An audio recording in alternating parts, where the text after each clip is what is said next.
સદગુરુ મહારાજની વખાણ કરવા એટલો થાય. હું કોઈ દિવસ નથી કરતો, આજે જ થયા છે. કેમ કે કોક મોતડે જઈ જાય વખાણમાં. મહાપુરુષોએ ઘણી એવી વાતો કરી. તેના પ્રથમ તો આજે પધારેલા મહાપુરુષને આપણે સમજવાની જ કાઠા સાંભળવા એની વાત જુદી છે. કારણ કે નિરાત દેશના મહાપુરુષને સમજવાનું એ ઘણા કાઠા. શિષ્ય ને ગુરુ બે જોડે બેઠા હોય ને તો એ ના ઓળખાય. આ મહાપુરુષને સમજવાનું ખૂબ કાઠા. આમાં ઘણું છેતરાઈ જવરાય એવું આપણને લાગે કોઈ નથી, પણ નથી જ બધું નીકળે. એટલે ખૂબ ધ્યાન રાખવા જેવી પડે. આ વિશ્વમાં લખેલું, વાંચેલું, સાંભળેલું અને શીખેલું જો જાશો એનો આટલી જ વાતો આવશે. એના બહારની કોઈ વાત આવશે. કાં તો કોઈ લખેલું, કોઈક વાંચેલું બોલશે, કાં તો ચોક શીખીને આવ્યા એવું બોલશે, અને કાં તો જોવેલું બોલશે. આના સિવાય કોઈ આ વાત કરી શકશે. અને હોય જે મહાપુરુષો બેઠા છે ને એ વાતના પરના બેઠા છે. એના કરતો પણ પર વાત લઈને બેઠા. અને એ પર વાત જો આપણા લક્ષાર્થમાં આવે તો જ આપણું કલ્યાણ થાય. નકા આ હોભળવાથી ને કોઈ કલ્યાણ થાય એવું છે નહીં. જો સમજણમાં જ ના બેહે તો કલ્યાણ થાય નહીં. મહાપુરુષોએ એમ કીધું એકલું હોભળવાથી શું ફાયદો, પણ જો હોભળેલું સમજાય જ નહીં તો. એટલે મહાપુરુષો આપણને ઘણો એવો આધ્યાત્મિક સત્સંગ આલવાના. એટલે આપણે એમના ઉપર લક્ષાર્થ રાખવાનું છે. હું થોડુંક કહી અને વળીને વિરામ આવીશ, વધારે સમય નહીં દઉં. પણ મહાપુરુષોએ એવી એક વાત કે દેખી સુની સબ કહે, બિન દેખી કહે ન કોઈ. દેખેલું, સાંભળેલું, વાંચેલું. દેખી સુની સબ કહે, બિન દેખી કહે ન કોઈ. અરે બિન દેખી સદગુરુ કહે, શીશ સુણી લેજો. હા, મહાપુરુષો વગર દેખેલી વાત કરે છે. ઈ એમ કે છે કે આ દેખાય છે. આ મહાપુરુષો કને જે આવો અગમ ભેદ પડ્યો છે, અને એ ભેદ જો આપણા કને આવી જાય તો આપણું કલ્યાણ થાય. બાકી આ હોભળવાનું તો ઘણું છે જગતની અંદર. હોભળવું હોય તો કોઈ દાડો પાર આવે એવો છે. હા, મહાપુરુષોએ કીધું કે અર્જુન મહારાજ બોલ્યા એક વાત કે પિત્તલ કી પાવડી ચાલી સૂરજ સર ક્યાં બોરે જનાદી જૂઠે. ડેભરાની ડેડકી દરિયો ઉલેસતી શું સાગરના નીર એમ ખૂટે. આખી જિંદગી એમ પાણી કે સાગર થઈ રહે. મહાપુરુષોએ કીધું કે શાસ્ત્ર એક સાગર છે. આખી જિંદગી ઉડેજ કરો તો કોઈ દાડો એનો પતા થઈ રહે એવા છે. તો આપણે શું વિચારવું એના માટે? આ મહાપુરુષો એક નવ સત્સંગ લઈને આવે છે. થોડું પણ થોડામાં ઘણું છે. એવો લવ સત્સંગ આ મહાપુરુષો પાસે. એટલે એમના પાસેથી જો એ નવ વસ્તુ મળી જાય તો આપણી પારાગતિ થઈ. દેખી સુની સબ કહે, બિન દેખી કહે ન કોઈ. બિન દેખી સદગુરુ કહે, શીશ સુણી લે જોઈ. શીશ સુણી લે જોઈ. અંતર લક્ષ લગાઈ, જીવ જાનત નહીં કોઈ. નુગરા નિરખત નહીં. આ મહાપુરુષોએ કીધું તો શું? પર પંચ પેખે. ધર્મ ને કર્મની વાતો ખૂબ છે આ જગત, પણ આ મહાપુરુષો મરમની વાત લઈને આવ્યા. કેવી? મરમની માર્મિક વાત લઈને આવ્યા છે. તો માર્મિક વાત શું છે એની વાત થોડીક કરવી. વધારે સમય ન રહેતા પર પંચ પેખે તે ન જાણી મરમની બારી. અને પરથીરામ મહારાજે કહી દીધું કે પરથીરામ દિલમાંય દેખ્યા દેવ મોરારી. મહાપુરુષોએ આવી એક વાત કરી. આ વાત આટલેથી પૂરી થતી નથી, કારણ કે મહાપુરુષે એવો ભેદ મેળવ્યો છે, અને એ ભેદ જો આપણને ના જડે તો આટલી વાતમાં આપણે અટકી જઈએ એમ છે, એમ મહાપુરુષોએ કીધું. ખૂબ ગહેરી અને ઊંડાઈવાળી વાત છે આર્યા. મહાપુરુષોએ અનુભવ અને અનુભૂતિ આ બે વસ્તુનું તારણ કાઢ્યું. કારણ વગડામાં જાતા હોય ને તરસ લાગે તો કૂવો ગોતીએ કે ના ગોતીએ.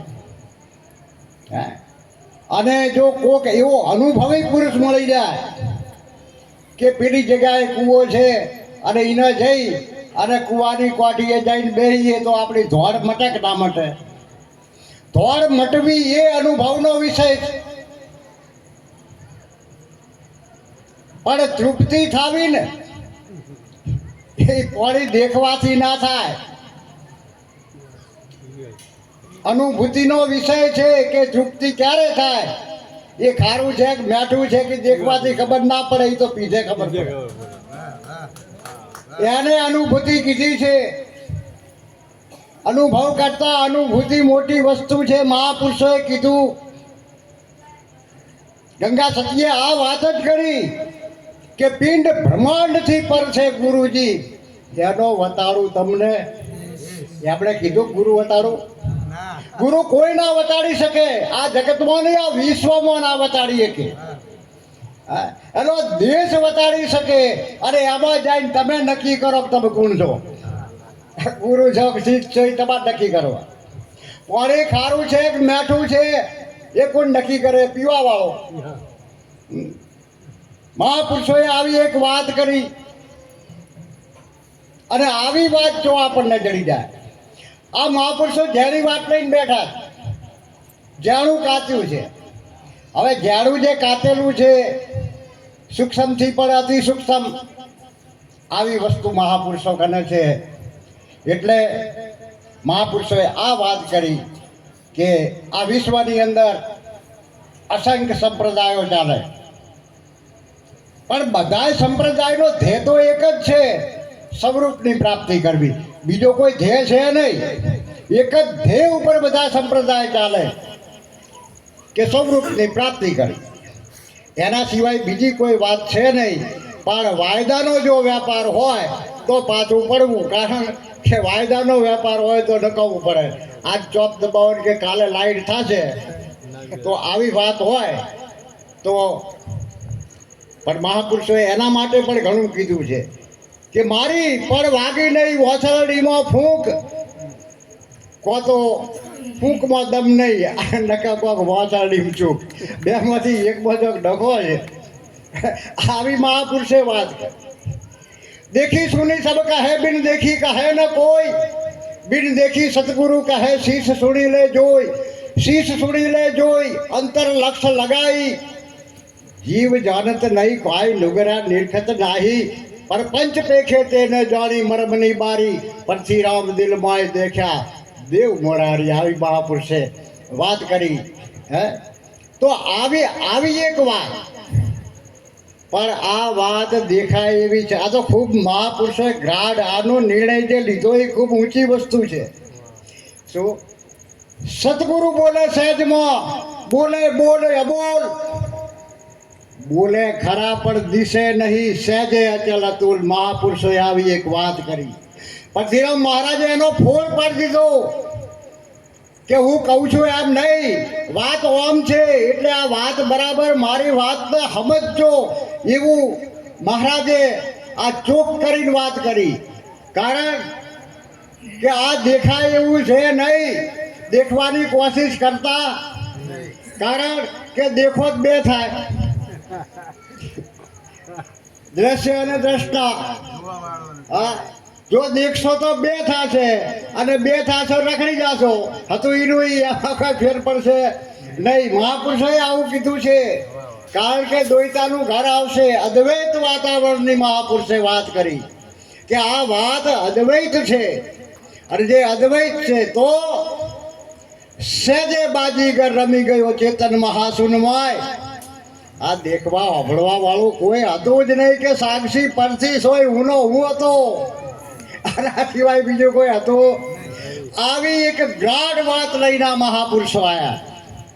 એટલે આ મહાપુરુષને બરાબર એમને સમજવા ને એમની વાતને સમજવી. કૃષ્ણ પરમાત્માએ શું કીધું? મને નહીં મોનો ચાલશે પણ મારું મોનો.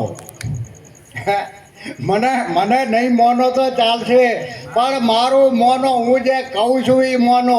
જો આટલી જો આપણામાં સમજણ આવી જાય તો આ બધું જડી જાય એવું છે. કારણ કે વસ્તુ છે મોટી, પાત્ર છે નાનું. જો આપણામાં જો પાત્રતા જ નહીં હોય તો આ કોઈ દાડો આ વાત આપણામાં આવવાની જ નથી. કારણ કે પાત્રતાની વસ્તુ. આપણે એક વાત લઈ લઈએ.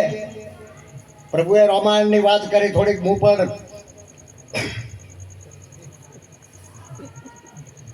અહલ્યાને રામ મળ્યા ને તો એમને મળ્યા, એમનું જળ પણ મટી ગયું. સબરીને મળ્યા, પારાગતિ થઈ ગઈ. એટલે રાવણને બીજા કોઈ રામ મળ્યા હતા, ગીડા જ મળ્યા હતા. તો એને જેમ ફેર ના પડ્યો અને તવા જેવું કરીને બેઠું. હા, મળ્યા તો ઈના હતા, બીજા કોઈ હતા એમ પૂછું છું. હા, વાત છો સમજવી છે. જણ્યો નહીં કોઈ જન પછી તન કાળું છું ગોરું. પછી કોણ એના મા બાપ? જો જન્મે જ નહીં તો મરે શું સોરું? પણ છતી અડછતી વાત. આ તો ઘાટ આવે તો આવે, એસી આકાશવંત ખેતર તરીકે ઉગી આવે. આપણામાં પાત્રતા હશે તો જ. અને રાવણની પાત્રતામાં ફરક પડ્યો ત્યારે આ વસ્તુ આખી અડી છે. નહીં તો બધે રોગ મળતા હતા ને બધાનું સારું થતું હતું. અને વાય ઊંધું થયું. રાજા રાવણને અર્જુન મહારાજ લખે છે. મહારાજ રાજા રાવણને આ રામ મળ્યા તો કંચન લંકા લૂંટાઈ. અરે વિભીષણ ને રામ મળ્યા આ તો અવિચળ પદવી થાય. આ રામ રસ કહો ને કેમ પીવરાય. આવી વાત બાપ. એટલે હવે ઘણો સમય નહીં લઉં, મહાપુરુષોનો લેવો છે. આટલું કઈ બોલો સતગુરુ મહારાજ.